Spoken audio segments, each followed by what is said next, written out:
Well, welcome to Music Crush Monday. I'm Micah Kimberley. And I'm Ty Perkins. And I'm Nate Taylorr. And that's Nate Taylorr. He just introduced himself. Nate Taylorr, how are you? I'm doing great. I'm drinking some water, free advertisement. And yes. I just came back from after your run. It was nice. Thank you for joining us. We've been trying to get this interview to pop off for a while now. We're super excited to have you. We'll be listening to your music all the time. You are no stranger to our show. So thank you again. That's what yes. That's what we call you. Having me on it, honestly. I mean, like, check y'all guys out. Shout out to my boy, It's Rich, for you introducing you guys. Yeah, shout out to Rich. Look, He's the man. He's really the man. We know you by the name of Nate Taylorr. Yes. We know you have like a catalog. Like you have so many projects out. I was literally listening to it before we got on. How did you get into the business? How did I get into music? So in the beginning, I've been doing this for 5 years. So started in 2015. I put my first song out in high school when I was a senior, at the end of my senior year, and it was on SoundCloud. And I didn't really think anything of it, but the people in my class kept bringing it up the next day when I dropped it, and they thought I was The Weeknd. No one knew I sang like that. No one knew I kept that very under wraps. I was very introverted type of person. I really didn't do that. I went out, but I wasn't really that. I didn't want to do all the extra stuff. So everybody kept thinking they didn't believe me I really sang. My own friends didn't believe I sang. I had to go to my homies. My homies were like, oh, shit, okay, you really can do this. All right, bet. So I had a little hobby going on for I think it was the 2014 summer. But then I really took this seriously in 2015 in August when my brother, my best friend, Tyler Hornick, he got killed in an accident. Okay. In a car accident, a lady hit him. So, so the reason why I even really go hard with this, because the 10/12, I be repping everything I do. You see everywhere, that's his birthday. It's October 12th. So everything I told him, the 2 weeks before the accident happened, was he told me that if I put my heart and my time into this, I can be the biggest artist in the world. So I told him I'll get him a Grammy. So I'm not going to stop until I get a Grammy. So that's what I love it. I love it. So before you got to high school and before your friends discovered that you could sing, when did you know, I actually sound really good doing this? This is the thing. Well, I always knew. Mm-hmm. I literally always knew as a child that I sounded good, at least to my ear. That I sounded good. At least to my ear. And then my other friends, certain friends knew I could sing, but I never expressed it to be I didn't think the masses would think collectively oh, he's really a good singer, until I really started singing. I knew I could sing once females really believed I could sing. I didn't care about the guys. The guys are cool. Women, you guys literally, you won't lie. You're the most faithfulest. Women and children, they do not lie. Men, they kind of, they 50. Men are wishy-washy, huh? They are wishy-washy. Ain't that the truth? It is the truth. You ain't shit low key. It's all right. Preaching to the choir. So since you said you already knew that you could sing and that you were good, was there anyone that influenced you when you were younger? Yeah. So there's obviously the beginning was R&B. When I was in middle school, high school, the people that were running the game were Lil Wayne, Drake, Chris Brown, Trey Songz even at the time, and then The Weeknd. So those are the people that kind of influenced me at that moment. And then I really started getting into music, and I started thinking about people like J. Cole. Mm-hmm. I got a little bit more grittier. I started listening to Tory Lanez and Travis Scott. So it kind of made it all together, and that's where I guess where my influence is at now. You do kind of have a Tory Lanez, The Weeknd, Travis Scott all mixed into one person. I like that. So listen, growing up in Jersey, right? I know that because I'm from Jersey, I know that we have a particular style, we have a particular sound. How did growing up in Freehold kind of influence how you sound? Because I know it's various successful artists from Jersey who kind of influence a lot of up and coming artists. How Freehold influenced me is to not make bullshit. Don't make bullshit, because we all know in Jersey's a place that they'll tell you straight up this shit is they will tell you that shit is trash. That's a fact. It is not good. So when someone's impressed in Jersey, I'll be like, oh shit, I'm really nice like that. Y'all can't tell me shit. That's basically how I look at it.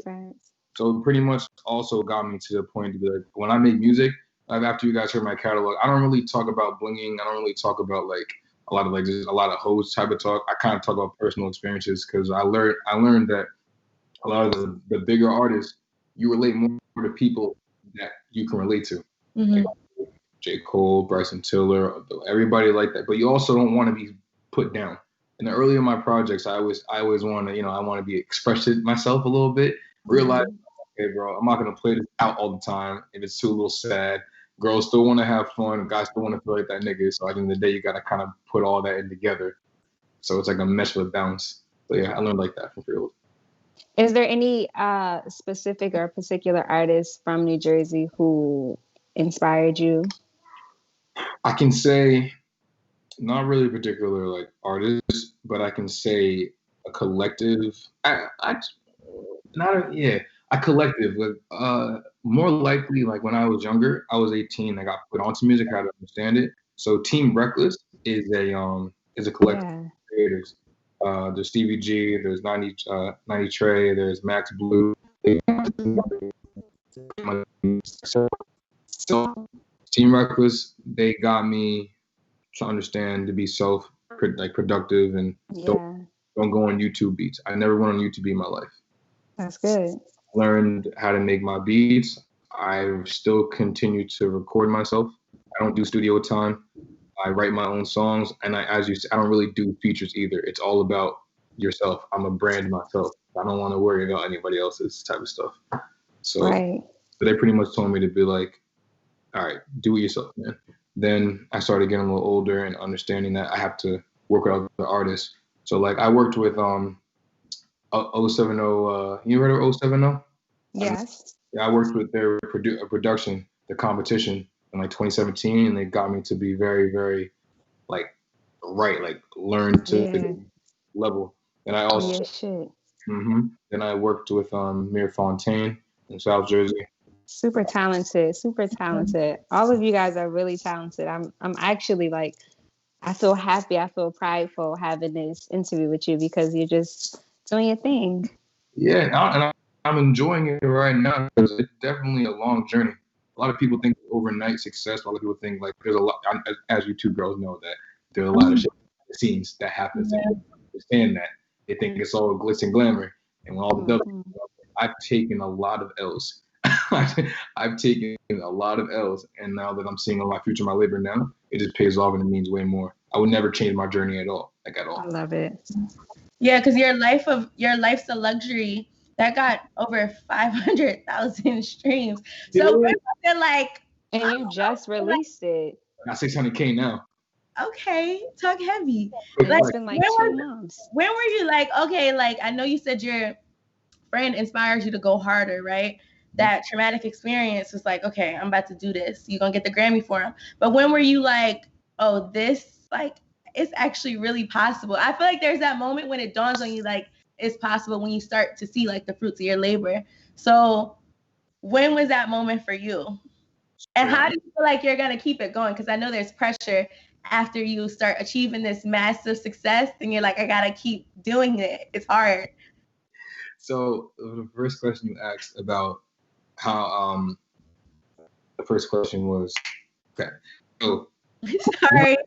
Yeah, the first question was when you told me about how I knew how I achieved I'm starting to see it. When I did a contest in 2016, it was a contest in New Jersey, like I believe right down the street of me, called I think it was called the Adventure in the Park or something like that. It was whatever it was called, and it was hosted by Hot 97 by Peter Rosenberg at the final thing. So it was a 2-round contest, and I only had like 4 songs out, and each time I already told the judges, I told everybody when I first stepped in that room, I'm going to win this. They laughed a little bit. I was like, okay. So the first round went, I went right easy. Second round, I was the last person in like that round was going, and I still went right by. I got to the third round, the final round. Peter Rosenberg's there, Mike Zombie's there, and the 3 other judges were there, right? And the person in front of me that went before me got his ass like torn up. And by Peter Rosenberg was like, I don't know what you think you're doing. I don't know how you do it. And he was going crazy. I don't really get stage fright because I know what I'm capable of. So I went right on and I sang the same 2 songs I kept doing, produced, mixed, mastered, no Russ. But so like after that, shout out to Russ. shout out to Jersey. So after that, like I was the 3rd person that went on, and Peter Rosenberg was basically like, he got up and he pretty much told me, he's like, listen, that was an outstanding. I don't know. I don't care. I don't know if you're going to win this, but you definitely already won because I want your email. So whenever you get off stage, please come to the side and give me my email. And he was the first person to ever play my music on Hot 97 on the radio. Wow. So shout out to Peter Rosenberg. That's an amazing story. That's a good story. Yeah, that is a really good cosign to have, especially so young in your career, just starting off in your career, to have Rosenberg give you that stamp of approval, because he's not easy. You know what I'm saying? He don't just be backing any artist. So that's what's up. He said, what was that to the people going before? Right. He could have been like, oh, like, what if you do the same thing to me? But I like that you were confident and you were like, they're going to like my stuff. That matters. Yeah, a lot of people are rappers. I'm the only singer. You sing, you already stand out off rip. Everyone's saying the same thing about their music. Everybody think that they're the shit. And so everyone wants to be a little, I got this, all right, bro, that's cool. But when it gets down to the gritty, and some people even have the same beats because they use YouTube beats. So again, kind of like said, the more you put into yourself, it's better. But shout out to Peter. He definitely kept playing it. So it was lit. I heard a couple. What song was it that he played? My first song, like I dropped on my SoundCloud that like kind of went crazy, was called Famous. I produced it with my boy Max Blue, and that's when I like my own town even started. Like I started getting a little buzz from my town. I was 19, so it was cool hearing that people really started messing with it. I just want to know, what was the feeling you felt when you heard yourself on the radio for the first time? I was bugged the fuck out. I can't lie. I was like, yo, I'm on this. It's crazy. I was like, yo, I knew. But the thing is, at the same time, I also knew I was going to be on the shit. My mom didn't believe first, but she didn't want to be like, she didn't want to put my like spirits down. Be like, oh, you're going to win, but I don't want you to be a little bit, here. But then like she heard me on the radio. She's like, oh shit. And she took it very, she took it very like, oh, like the trophy's like literally behind. I'll show you the trophy. Yes, the first. This is the trophy I won, the first place. Oh, I love it. Yes, and you still have it. Oh yeah. That's special. It's a reminder. So like I always, when I feel like some days, because 2018, I really felt like that was the lowest I ever felt. Like I didn't think things like the low points in my life. I didn't think shit was not going good. I really wanted to quit in 2018. I just did a lot of things where like I didn't understand a lot of stuff. So I took kind of 2017 and 2018 to understand the business of things. Yeah. I wasn't dropping a lot of music. I wasn't understanding the back end of stuff. So I didn't really, get it at that point. So now that I'm like, understand the back end of it, and I found that the competition 070 because it definitely gave me the wisdom to understand certain things. So I just kept going. But then people started reaching out to me in like 2019. They're like, yo, you're really starting to get little waves and stuff. So it was really, really cool. I appreciated it. It's like it's just a really a good experience. But again, I took a lot of L's. Just don't forget that. I took a lot of L's. Right. That's what people forget. Yeah. They just see the 500K or 600K streams. Oh, yeah. They just see that and think it was overnight. So what's next for you, since you've been on the radio, you got these streams, the numbers are adding up. So the visuals, it's all adding up. YouTube, all of that. So like, what's next for you? Like, how are you going to maintain and even go even above and beyond the success that you already have? Right now is just to literally just be consistent and persistent and always take risk that makes sense to me, even if it doesn't make sense to other people. Mm-hmm. I stress myself to make a true fan every day.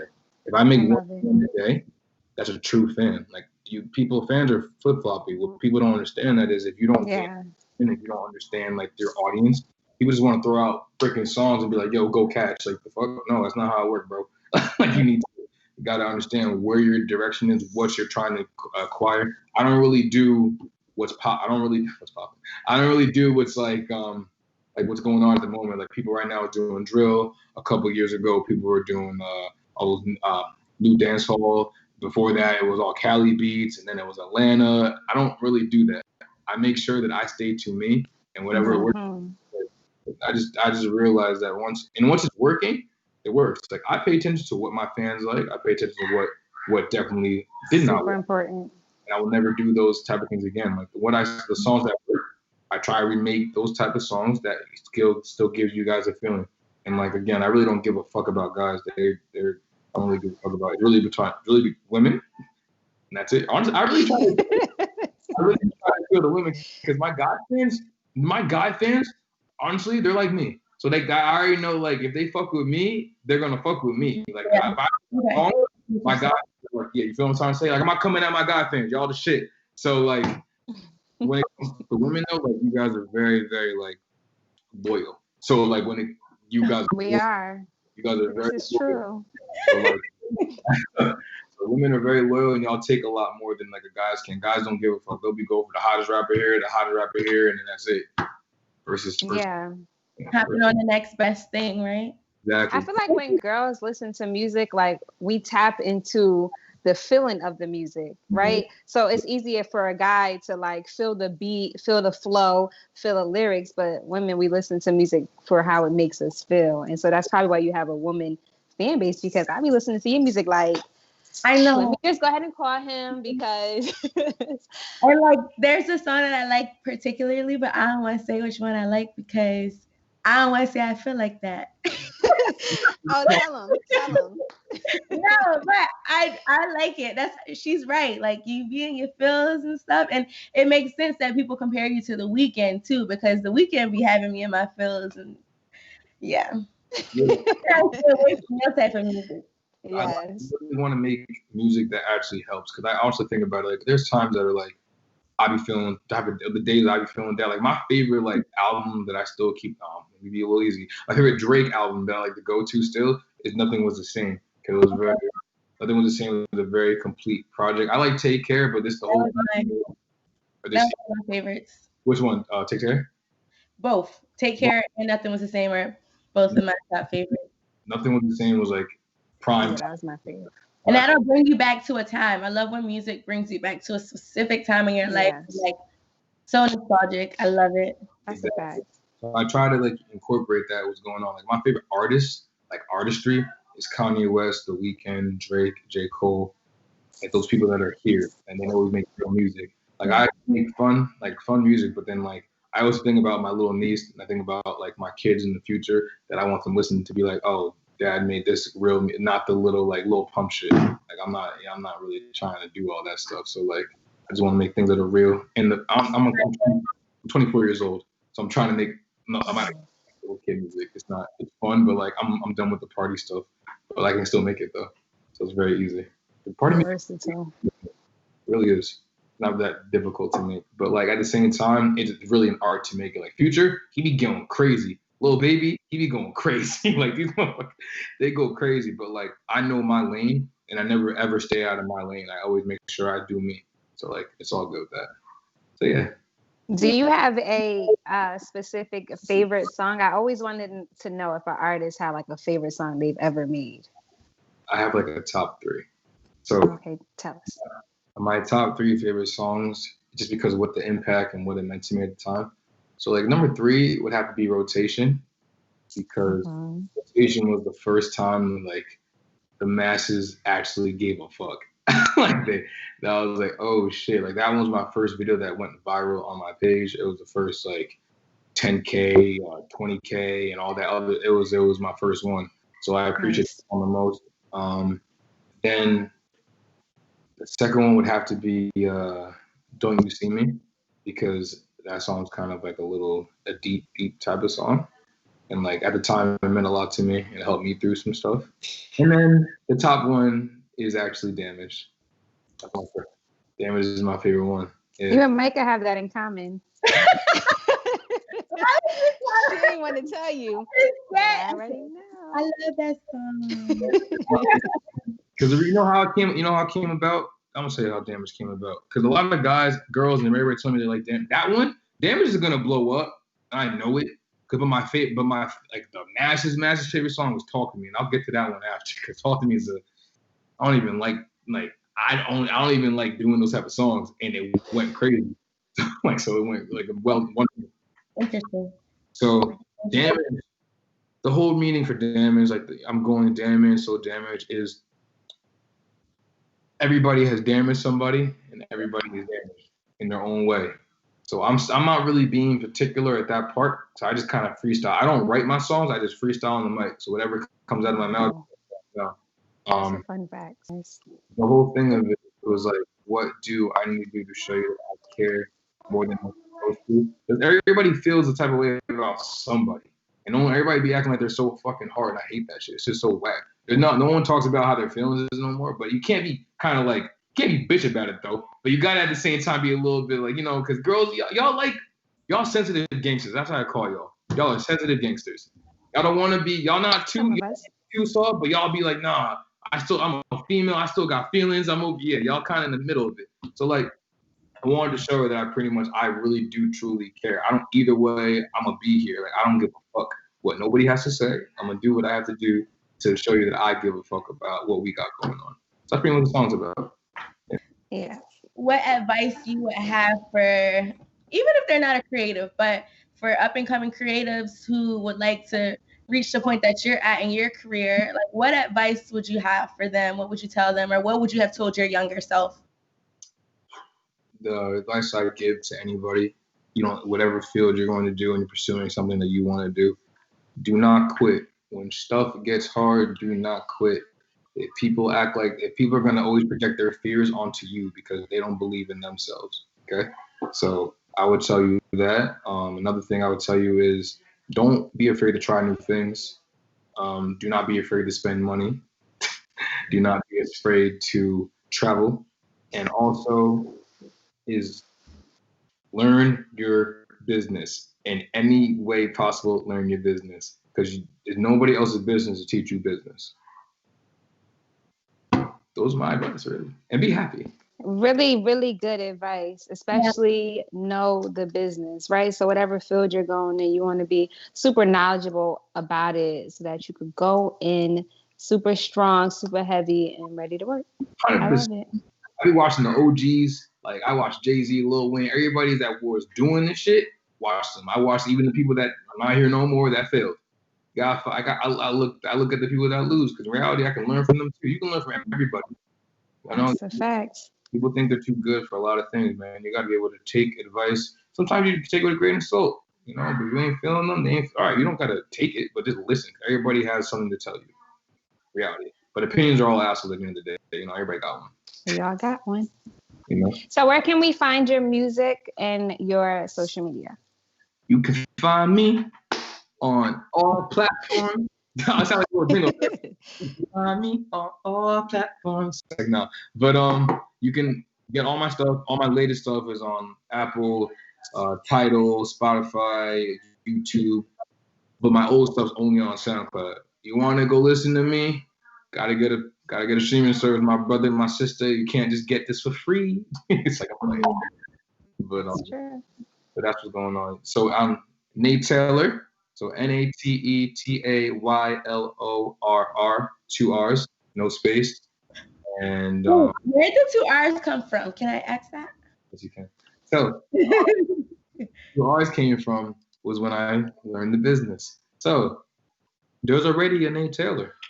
So what I did, I added 2 R's because 2 R's added to being like when you hear mine in the beginning of my songs, you hear the Vic in the beginning of it, right? So like that reek, I say reek in there. Sometimes I say reek, sometimes I reek. When Tyler, my brother that got killed in the accident, we were in a group called Wreak Havoc. So when I do that, it was like always remember when I was younger, I put it in the beginning of a song when I was freestyling. And I always put it in my song as a signature, and people actually liked it in certain parts. And I was like, all right, I'm gonna keep it rolling, because like when you hear me on a song, you're gonna hear Reek, and you're gonna hear that. Certain songs I don't do it all the time, but the majority I do. It's like 21, like it's like 21 or like Drake's like this is my thing. So the double R's are Reek, but I really only got double R's on it because of the freaking kid named Nate Taylorr. That's literally it. It's a white dude, plays a guitar. He's I hope he's doing well. Shout out to you. Got me a little, and like people always ask me now the R, double R stuff. So it's like, 2 R's. I was gonna be sick if there was 2 R's already taken though. Right, that'd be crazy. My first artist name was Nate the Artist. Whack. Oh, I like that. Nate the Artist. That sounds cool. Oh. So listen, if you're searching him on the social medias, don't forget the extra R. It's your boy Nate Taylorr. You're rocking with Music Crush Monday, and you know these ladies. If y'all ain't tuned in, I don't know what y'all doing. Basically, see ya. Bye. Wait. Do I go? Yeah, bye. Yo, he's funny. I feel like every single interview, right? We always have somebody who drops gems. We got some talent on Music Crush Monday, and that's what they gotta know, period. So, speaking of talent, submit all your music. Slide in our DMs. We love when you slide our DMs, or hit us up at mcm@gvonation.com. Submit your music, and we will see you next week at 7 p.m. on Good Vibes Only. I am Micah Kimberley. And I'm Ty Perkins, and thanks so much for rocking with us. We love you for watching. Bye.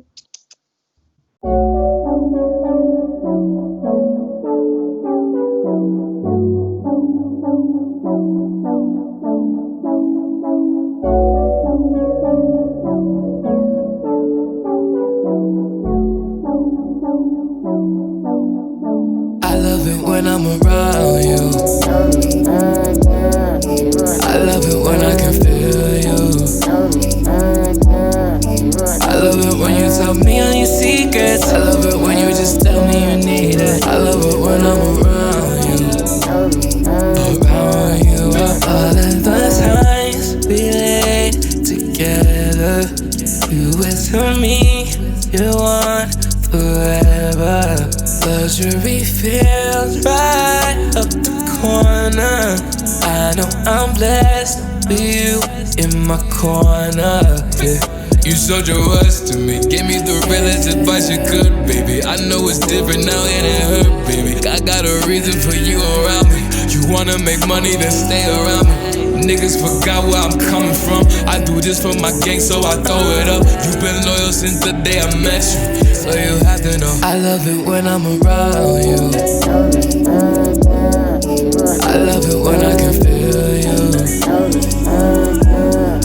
I love it when you tell me all your secrets. I love it when you just tell me you need it. I love it when I'm around you.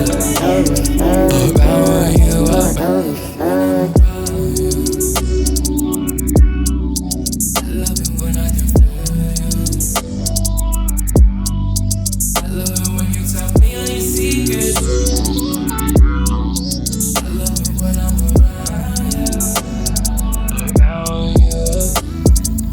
Everybody, you just heard my new single Forever Ties exclusively on Music Crush Mondays. Shout out to Good Vibes Only. It'll be out everywhere at 12 midnight, so I need everybody to go get that. It's available on every streaming platform possible. You know, go get that.